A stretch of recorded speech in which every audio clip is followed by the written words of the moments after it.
একাত্তরের হাতিয়ার আমার ভাইয়ের উপর হামলা কেন? প্রশাসন জবাব চায়। গোপালগঞ্জে আওয়ামী সন্ত্রাসী কর্তৃক এনসিপির হাসনাত আবদুল্লাহ সার্জিস আলমদের উপরে হামলার প্রতিবাদে সারা দেশের কর্মসূচির অংশ হিসেবে আজকে ঢাকা চট্টগ্রাম মহাসড়ক অবরোধ করা হলো। যতক্ষণ পর্যন্ত স্বৈরাচারের রেখে যাওয়া পুলিশ বাহিনী যথাযথ ভূমিকা পালন না করবে ততক্ষণ এখন থেকে আবার 2024 সালের মতো বাংলা ব্লকেট কর্মসূচি পালন করা শুরু হলো।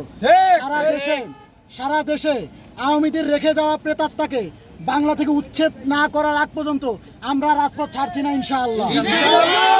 উপস্থিতি, আমরা যতক্ষণ আওয়ামী প্রশাসনকে বাংলার মাটি থেকে সমূলে উচ্ছেদ না করছি ততক্ষণ আমাদের রাজপথে অবস্থান অব্যাহত থাকবে ইনশাআল্লাহ।